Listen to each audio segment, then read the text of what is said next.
Oi, gente, tudo bem? Boa tarde para todo mundo. Bom, hoje a gente vai dar continuidade na nossa segunda aula de Direito Civil, né? E, bom, na última aula a gente terminou falando de assunção de dívida, né? E agora a gente vai para a de implemento e formas de extinção da obrigação. E depois, na segunda parte, inadimplemento, né? Bom, vamos começar. Eu vou passar o slide aqui para vocês. Aí na próxima aula eu vou começar a trazer em Word, tá? Trazer a aula em Word, eu acho que vai ser melhor para vocês revisarem depois, na véspera da prova.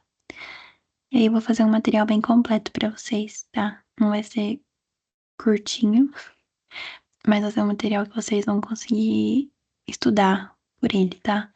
Óbvio que não vai substituir a doutrina, mas se vocês tiverem com pressa, é bom para ler. Bom, vamos começar. Peraí, deixa eu. Bom, o conceito de adimplemento, né? Adimplemento é, é a solução da obrigação. É quando você extingue essa obrigação que existia antes. A gente estudou o conceito dessa obrigação, a existência dela, as partes e o objeto na primeira aula, porque a gente estudou as partes que eram o sujeito e o credor e o devedor. Então, o vínculo obrigacional a gente já estudou, e agora a gente está estudando quando ele é extinto. Porque antes a gente viu a existência dele e agora a gente tá vendo quando ele acaba, tá? E o nome de quando ele acaba é adimplemento. Bom, tem várias hipóteses de, de meios de acontecer o adimplemento, como vocês estão vendo aqui, que eu coloquei no tópico. Aí a gente vai falar sobre o pagamento em uma parte geral, tá? Tem 3 tipos de pagamento.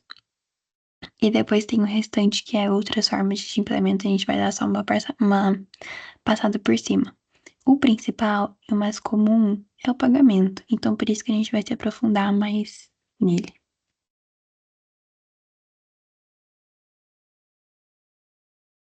Bom, sobre o pagamento. Sobre o princípio da pontualidade, tá? A gente tem que o devedor, que é quem tem que fazer essa obrigação. Ele se libera da dívida quando ele efetua essa prestação no tempo certo, no local certo, de modo completo e de forma adequada. Então, se ele faz esse pagamento tudo certinho, conforme está estipulado no contrato, no que as partes decidiram antes, ele está cumprindo com o princípio da pontualidade, tá? E, bom, a gente tem alguns requisitos para o pagamento ser válido, que eu coloquei aqui para vocês. Primeiro, tem que existir um vínculo obrigacional entre os sujeitos, ou seja, tem que ter um credor e tem que ter um devedor. Não adianta nada ter só uma pessoa cobrando e não ter a quem ele cobrar, né? Tem que ter essas duas partes para que uma pague a outra. Tem que ter a intenção de solver a obrigação. Um exemplo que a gente tem disso, que é muito utilizado nas doutrinas, tá? É, por exemplo, o credor e o devedor, eles saem para um almoço, enquanto tá rolando essa dívida toda. Só que eles saem para um almoço. E aí, o devedor, ele se oferece a pagar o almoço. Esse dinheiro, que ele tá, entre aspas, dando ao devedor, ao credor, quer dizer, ele não significa pagamento da dívida, porque ele não tem com esse dinheiro, ele não teve intenção de dissolver a obrigação. Ele teve a intenção de pagar o almoço e não dissolver. Então, mesmo que ele tenha dado dinheiro, dado a parte dele da comida para o credor, não configura, porque tinha que ter a intenção.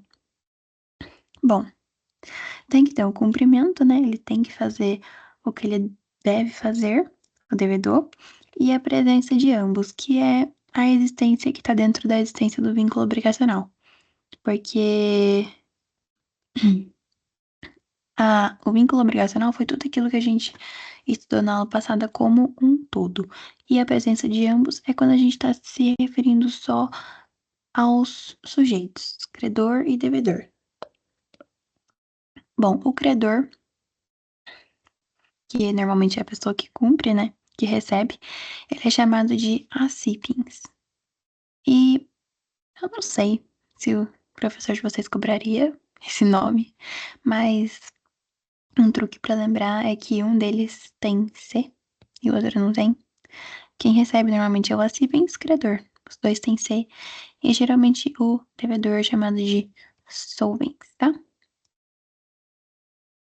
Bom, quem deve pagar?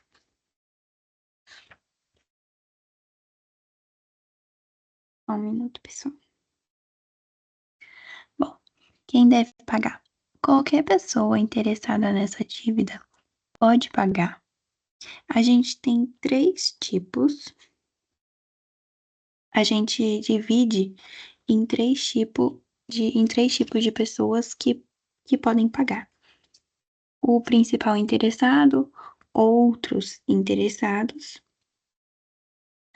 e o não interessado. A única coisa que difere essas três classificações de pessoa é o nível de interesse de cada uma na solução da obrigação.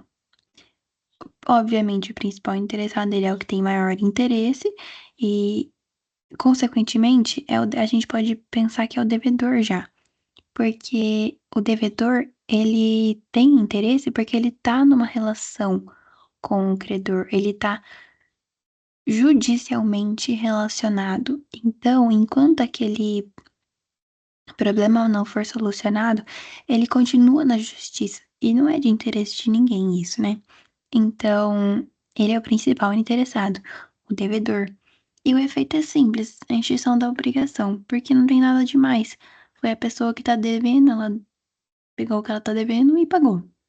Então é isso. Bom, quando tem terceiros interessados, ou sujeitos indiretamente interessados, e não é diretamente porque eles não estão dentro dessa relação credor-devedor. Então, ele é um terceiro indiretamente interessado. Quando tem esse tipo de pessoa, eles também são autorizados a pagar. Só que, geralmente, essas pessoas, elas também têm outras características. São pessoas que normalmente vão ter o seu patrimônio afetado de alguma forma, ou o seu interesse afetado de alguma forma, caso o devedor não pague. Então, ele vai pagar, porque, em primeiro olhar, o devedor tem que pagar o credor. Existe a dívida. Só que se ele não pagar, quem vai ser afetado? Não só o devedor. Se ele não pagar, ele não vai ser, ai, só eu. O interesse é só meu. Só eu vou me encrencar se eu não pagar. Não é bem assim. Se outra pessoa for afetada pela irresponsabilidade do devedor, ele pode pagar, só que depois ele vai se subrogar, igual a gente já estudou na aula passada, ele vai se subrogar nos direitos do credor contra o devedor. Ou seja, você tá devendo alguma coisa, eu vou lá, pago pra você, pra resolver, só que depois eu posso te cobrar como se eu fosse o credor. Então, a relação ela meio que se transfere. E isso é a chamada subrogação, tá? A gente vai dar uma lida sobre ela depois também. E uma terceira hipótese é quando tem um terceiro não interessado nessa relação. Só que ele paga a dívida. É permitido que ele faça isso. E aí, esse terceiro não interessado, ele pode pagar de 2 formas. Ou ele realiza o pagamento em nome e na conta do devedor, ou ele realiza o pagamento em seu nome e por sua própria conta, sua própria responsabilidade. Na primeira hipótese que eu falei para vocês, que ele paga em nome do devedor e na conta do devedor, ele não tem direito ao reembolso, porque é como se porque o pagamento ele se considera feito em nome e com o dinheiro do próprio devedor. Então é como se tivesse sido por mera liberalidade, entendeu? É como se você pegasse uma fantasia do devedor, vestisse e pagasse no nome dele. Não, não tem como você pedir reembolso por uma coisa dessa, porque é como se ele próprio estivesse pagando, tá? Agora, é diferente quando ele pagar em seu próprio nome, o nome do terceiro, e por sua própria conta. Ele vai poder pedir reembolso ao devedor principal. Por quê? Porque ele pagou e tá claro que ele não fez por mera liberalidade. É, ele vai entrar com uma ação regressiva e pensando no enriquecimento sem causa, porque é como se o devedor não reembolsar esse terceiro não interessado na relação, é como se ele estivesse enriquecendo sem causa. O terceiro foi lá, pagou a dívida e a ele nada deve. Pagou a dívida em seu nome e a ele nada deve. Não, não pode funcionar assim. Bom, aí ele vai lá e vai reembolsar, tá bom, gente? E é isso. O pagamento, aqui eu deixei uma observação para vocês, que é o pagamento feito por incapaz, tá? Quando o incapaz ele paga alguma coisa. Bom, como isso é um ato jurídico e não um negócio jurídico, que vocês já devem ter estudado essa diferenciação, o ato ele não exige capacidade da pessoa. Mas é óbvio que existe uma exceção, né? E ele pode pagar desde que ele não fique em prejuízo. Se for constatado que esse incapaz ficou em prejuízo ao pagar essa dívida, aí ele pode recorrer por meio judicial. Vamos para outra parte. A quem se deve pagar? Aí a gente falou quem paga e aqui vai ser quem vai receber, tá? O pagamento, ele só é válido se ele for feito pro credor ou ao seu representante. Bom, se for pago a outra pessoa, ele só vai ter efeito depois que o credor principal, o credor de verdade, confirmar que o pagamento foi feito ou se de alguma forma esse pagamento feito a outra pessoa também beneficiou o credor. E aí, se houver essas duas hipóteses, o pagamento também é válido. Bom, se outra pessoa tiver o recibo, que é o recibo de quitação, presume-se que ela tem.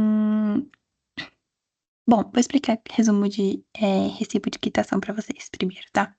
O recibo é o papel, igual a gente pega no dia a dia, né? É o papel que o credor entrega ao devedor depois que ele recebeu o valor.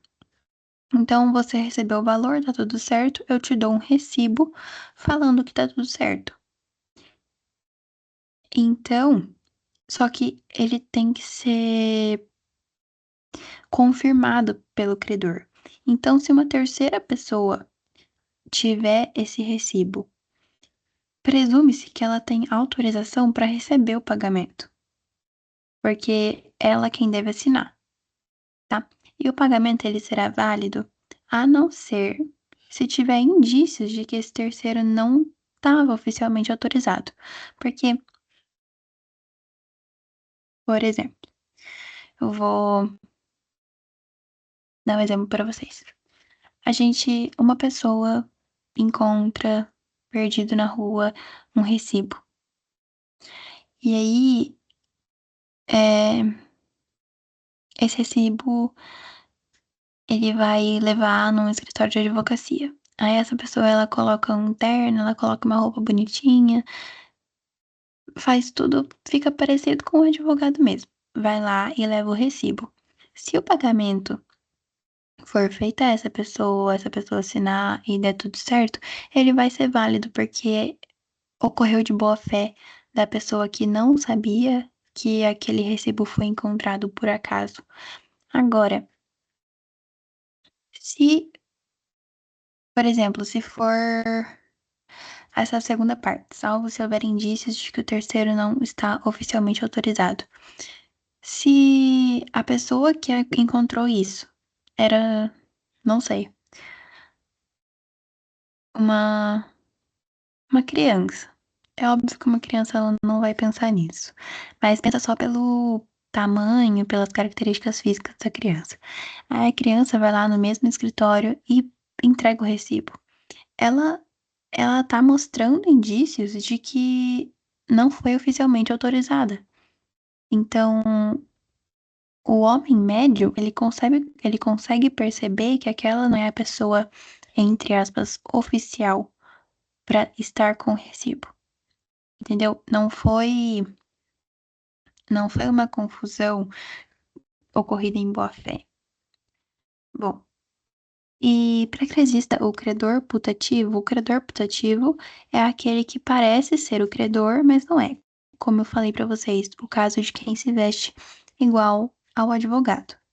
É preciso boa fé de quem paga, a pessoa que está ali vendo aquele falso advogado. Ela tem que acreditar sinceramente de que está pagando a pessoa certa. E tem que ter erro desculpável também. O engano, ele é compreensível, porque qualquer pessoa poderia cometer o mesmo erro. Então a gente tem que pensar, para ser um erro desculpável, tem que ser um erro que o homem médio cometeria. Homem médio, quando a gente fala, é assim, uma pessoa, entre aspas, ideal, né, que não cometeria erros bobos.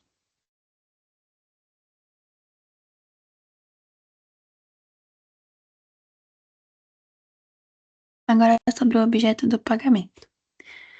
Vou falar para vocês. O objeto do pagamento é a prestação. O devedor, ele se libera do vínculo obrigacional na medida em que ele executa essa prestação.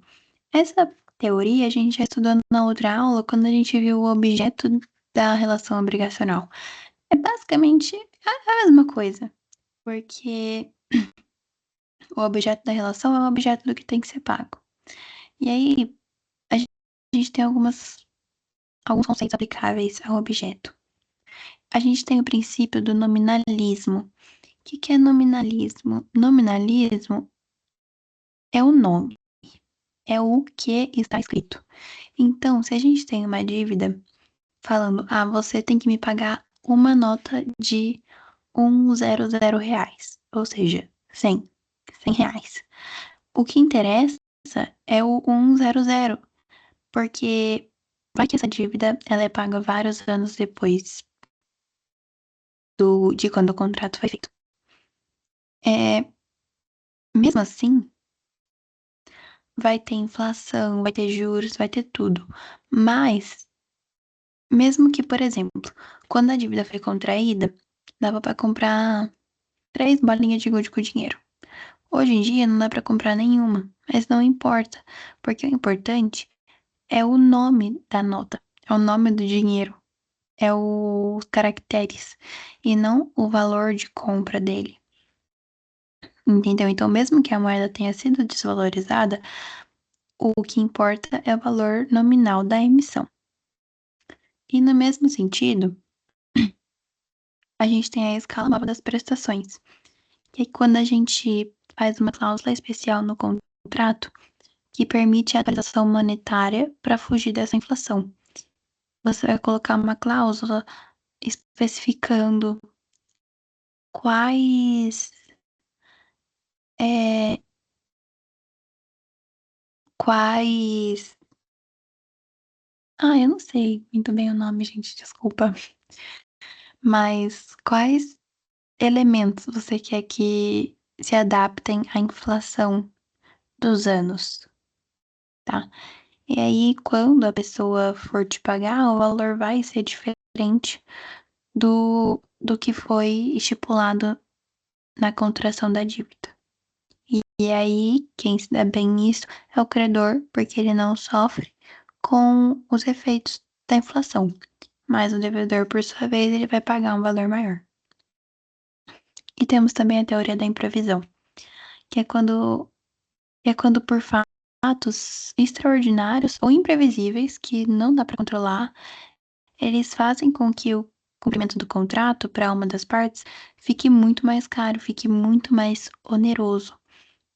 Então, se aconteceu algum caso fortuito, força maior, alguma coisa que está fora de controle das partes e por conta disso fica muito mais caro para que ela preste o objeto, o você pode solicitar que o juiz reveja o contrato. E aí ele pode adaptar, fazer uma revisão, para que nenhuma das partes saia em total prejuízo.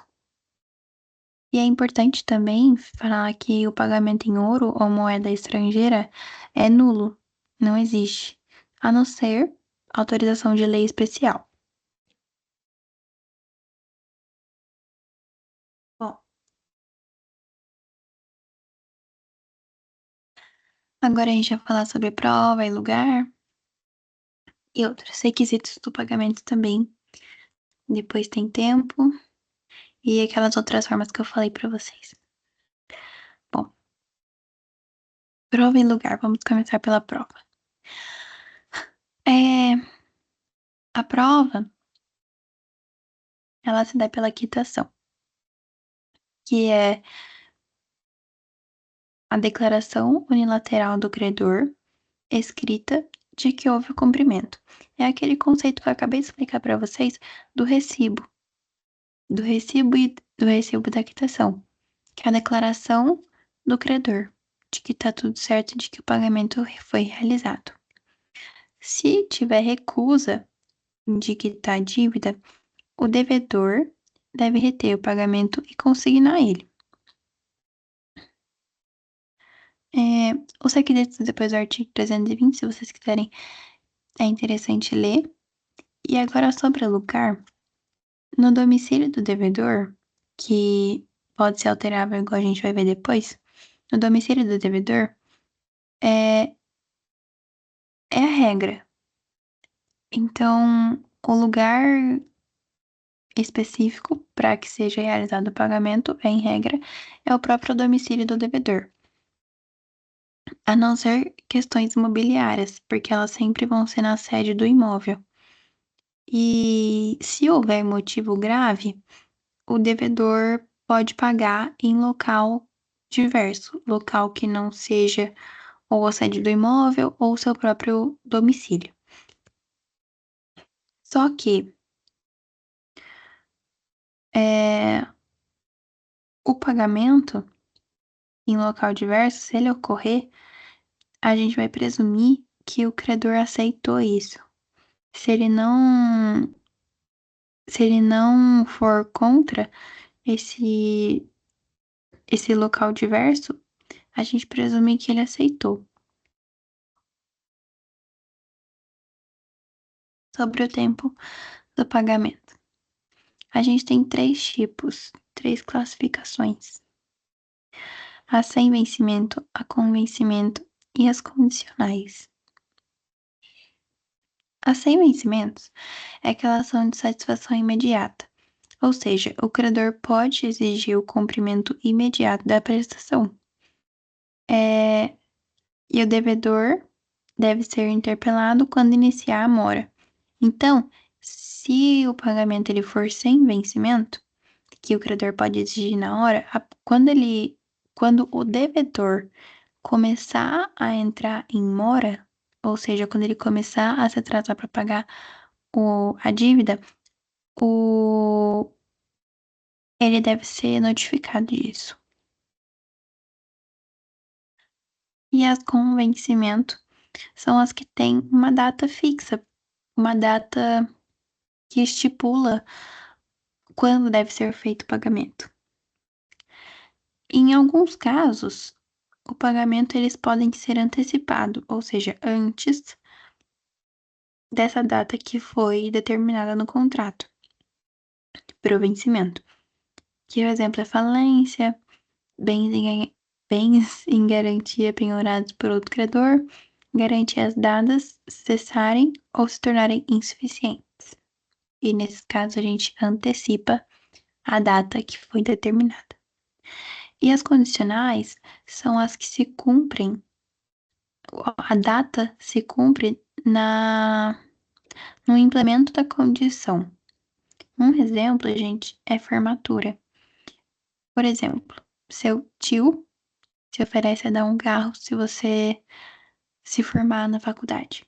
Só que pode ser que você pegue uma DP, pode ser que você demore um ano a mais para se formar. Então não tem uma data certa. As condicionais, elas são incertas. Não é nem agora e nem depois, é incerto. Porque quando acontecer, vai ser a data. Então, se você era para se formar em 2027, mas você se formou em 2028, quando você se formar, vai ser estipulada a data, 2028.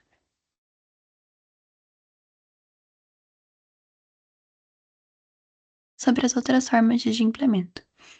Como eu falei, a principal é o pagamento, é a mais comum, é a que a gente vê mais no dia a dia e e na vida real, né? Nos casos reais. Só que também existem todos esses outros que a gente vai ver agora. Bom, a dação é quando o credor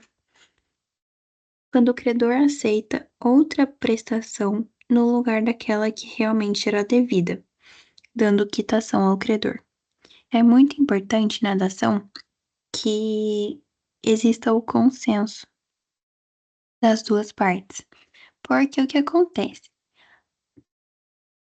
É, o devedor, ele tá consignado a dar um carro muito caro pro credor. Uma, não sei, uma BMW. Só que aí o devedor, ele vai lá e entrega um, não sei, gente, entrega um carro bem mais barato. Aí o que acontece?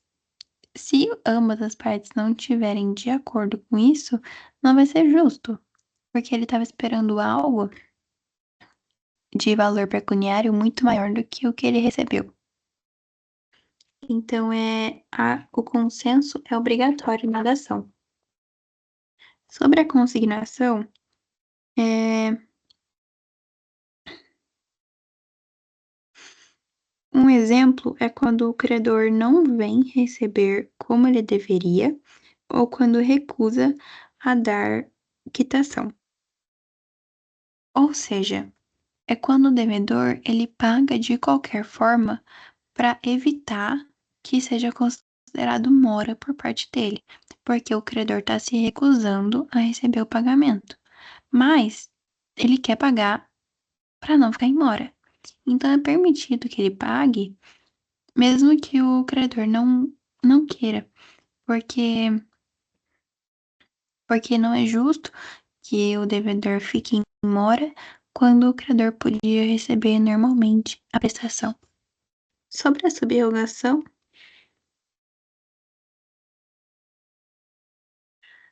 subrogação, é quando o terceiro, igual eu já falei para vocês, terceiro paga e depois ele assume o lugar do credor contra a quem ele pagou antes.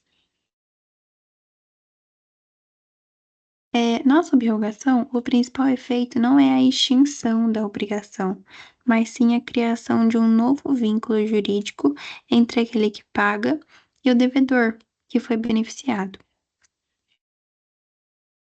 E lembrando que nas obrigações personalíssimas, a gente não pode ter subrogação, simplesmente porque tem que ser uma pessoa específica.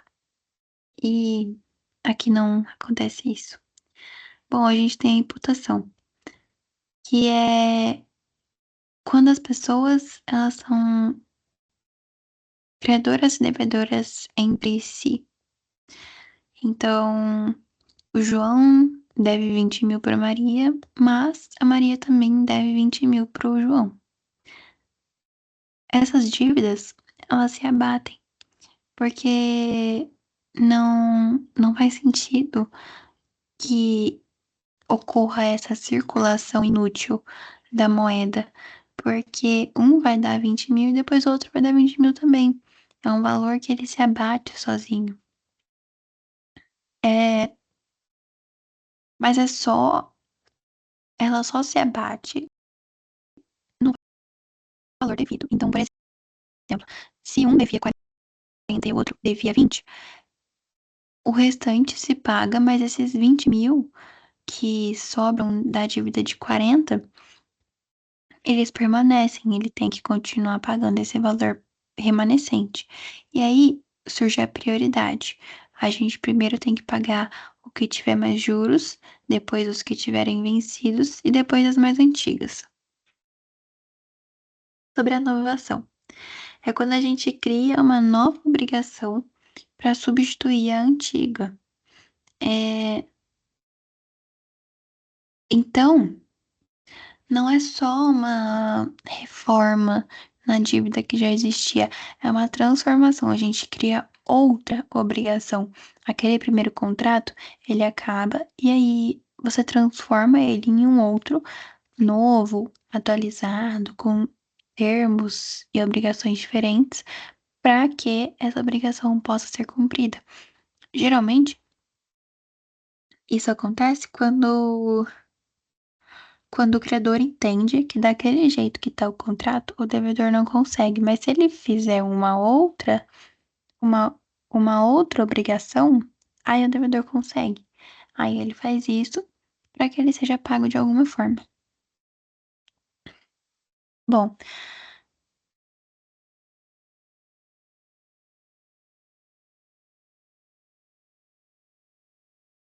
ai gente, eu falei errado para vocês.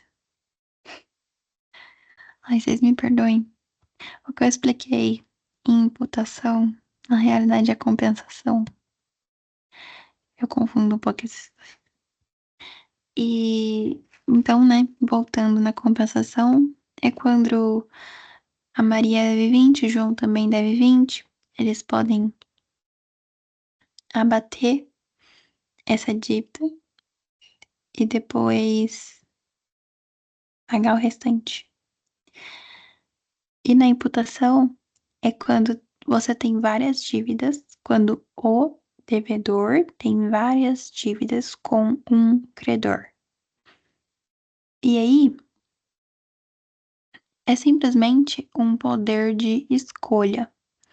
Então, o devedor ele vai escolher qual das dívidas ele paga primeiro. A imputação é o poder de escolha do devedor de qual dívida ele vai pagar primeiro, qual dívida ele vai pagar depois. Se o devedor não escolher nenhuma delas, quem vai escolher vai ser o credor, tá? Bom, e agora continuando. A confusão é quando o credor e o devedor acabam se tornando a mesma pessoa, a obrigação se extingue e a dívida. E a remissão é quando o credor perdoa a dívida. Pode ser expressa, tácita ou presumida.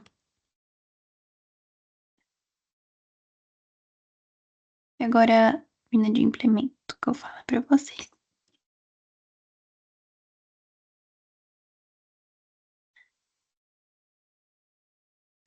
O inadimplemento é o não cumprimento. O adimplemento, como a gente viu agora há pouco, é quando é a extinção da obrigação porque ela foi cumprida.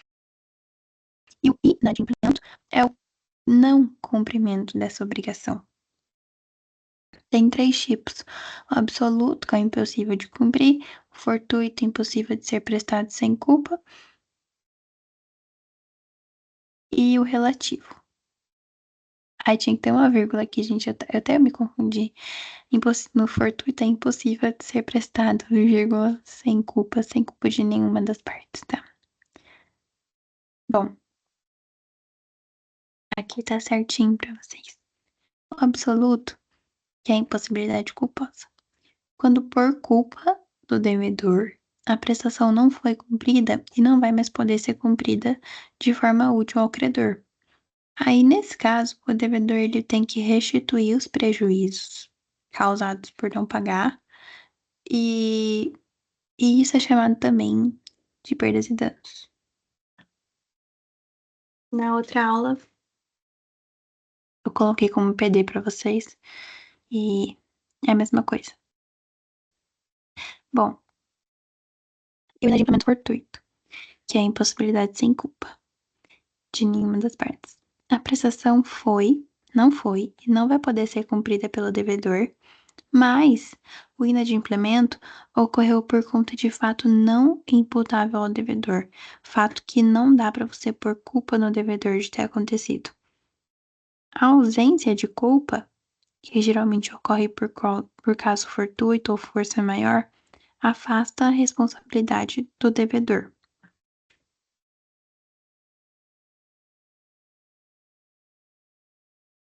E, e o inadimplemento relativo é quando, por culpa do devedor, a prestação não ocorre no tempo certo.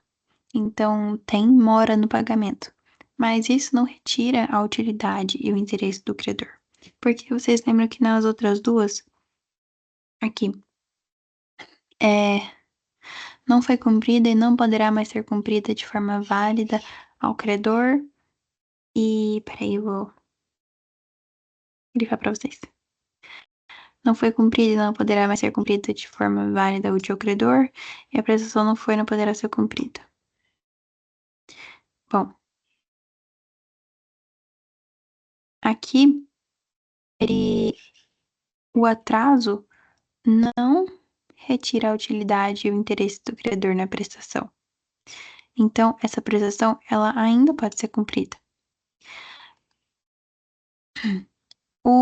A única coisa é que existem os efeitos da mora. A mora não deixa de acontecer, mas mesmo com ela, o credor aceita. Mas com ela vem juros, atualização monetária, que foi o que a gente conversou antes, multa contratual, perdas e danos e honorários. E aí a gente tem as espécies de mora. A mora, quando ela é ocorrida pelo devedor, ela é chamada de mora solvente, que é a demora para pagar. E aí a gente tem a mora ex ré e a ex persona. A ex ré, ela é automática por data fixa, ou seja, quando dá um dia específico, a dívida já entra em mora. E a ex persona é quando a mora precisa de notificação para ela valer para o devedor. Então, assim, enquanto o devedor não for notificado de que ele está em mora, a mora não conta. Porque mesmo que ele esteja, se ele não for notificado, ele ainda está dentro do prazo. Agora, na ex-ré, não. Deu aquele dia, era para ele saber que está em mora, então já se considera. E quando é pelo credor, é quando ocorre a mora em receber. Não tem mais de um tipo. Até porque é muito mais difícil de acontecer a mora por parte do credor do que pelo devedor.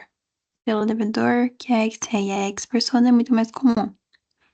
A purgação da mora agora. Purgar significa eliminar os efeitos do atraso, que são esses daqui, ó.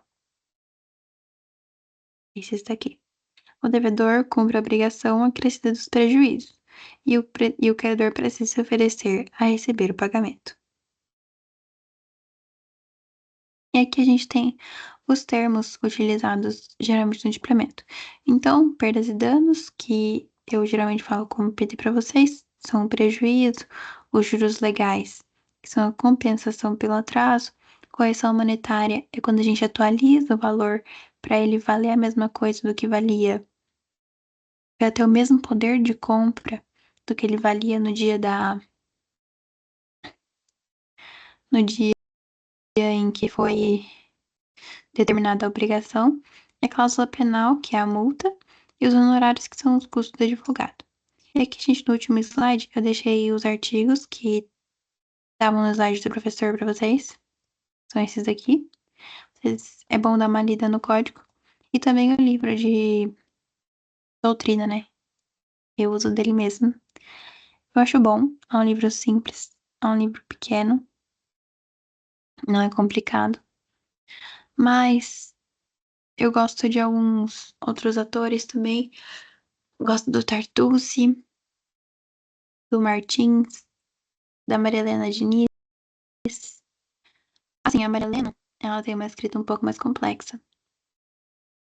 Mas, sinceramente, para a prova de vocês, eu acho que se vocês estudarem só pelo livro do Jacon, vocês vão se dar bem.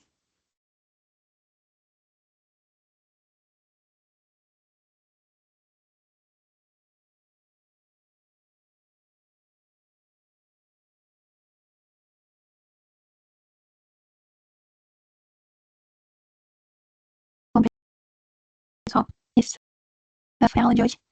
Espero que vocês tenham gostado. Como eu falei para vocês, na semana que vem eu vou começar a usar Word. E aí eu já vou colocar o conteúdo todo tudo em um Word só, para ficar mais fácil de vocês acharem. Então vai ficar um Word grande, mas que foi separado em semanas distintas. E é isso. Obrigada pela atenção de todos vocês.